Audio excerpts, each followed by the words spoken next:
So it's been a bit since we saw you, and from what you just told me, it sounds like that was a lot gnarlier than you guys initially ever let on or was thought to be believed. So kind of take us back to what happened in Detroit and what you had to do from there. Yeah, so, I mean, obviously, we all know what happened, but it's a bummer, but you just got to move on. But I ended up having a mild concussion from it, and broke my fibula in my right leg and an L2 vertebrae fracture. So, I mean, it wasn't serious, but it was, I mean, there was things that I had to heal from, so it was a good three and a half, 4 weeks before I could get back on the bike. You know, which it was hard because it was like we were really making progress with the suspension on the bike and just getting more comfortable in general. Getting back to, you know, the last race I did was Indianapolis and I was 4th and I was in 3rd until like the 12th lap. So, you know, we were close and it was like, you know, it's a bummer to get knocked down like that, but at the same time, maybe a blessing in disguise because I was able to just heal up because there was injuries that I was fighting, basically from Minneapolis when I took some big crashes there, and there was injuries that I just needed to heal up from. So it was kind of a blessing in disguise to just like not do anything for a little bit and recover and work on myself. And but yeah, we've been back on the bike for a good 5 weeks, 6 weeks now, and just everything's been going good. And been getting the bike dialed in, and you know, I mean, I guess we'll find out this week and come Hangtown. I think it's been so long since last summer, people forgot how well you actually did. So are you worried about, like, do you obviously remember, so do you have different expectations off of last year, or is it still just kind of like, yeah, new year, new team, just see what we do?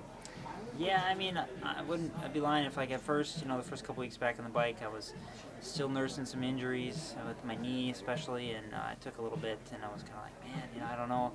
if I'd like to get back to that same feeling I had when I was winning races and I got stuck in the championship, but you know, that was pretty early on, and we've had a pretty good block of training, and suspension testing wise, I think we hit the nail on the head so far. But yeah, it is kind of funny because I did get second last year and I won some races and felt like I was in the hunt, you know, consistently on the podium week in and week out. And you miss a couple races here and there and people kind of,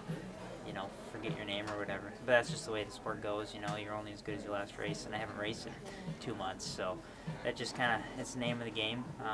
But, you know, at the same time, I know what I'm capable of, and the way I'm feeling right now, I'm feeling pretty positive and pretty pumped for the weekend. You've been around a lot longer than other guys in the class have been, and this is not a knock, so don't think of it that way. But do you think that being all of that experience, being in it for so long, learning things that you have from a privateer to a factory supported team, that you're a more well-rounded person and you needed all of those steps to finally get to this point? Oh, I think for sure, like, whether it's maturity or just character building, like, I've paid my dues and I've been there and done that. You know, this is my 9th year, 27 now, so it's like, you know, it's been a long road, but I've literally, this is my 2nd year on a factory team with factory equipment and all of that comes at your disposal. So, I mean, in a sense, sometimes I almost feel like a bit of a rookie because I didn't have all of that at my disposal for the longest time, and now I do, and it's really nice. There's a little more pressure, but I feel like last year I proved that I could be up front and win races, and I don't think the situation's basically the same this year. So coming off a bit of a rough Supercross season, but it was a relief to get up on the podium there at least the one time in Atlanta. You know, so I can say at least there was some positives in Supercross, but overall I'm really liking the bike and just been enjoying the whole process and training with Tyler and the guys and everything. So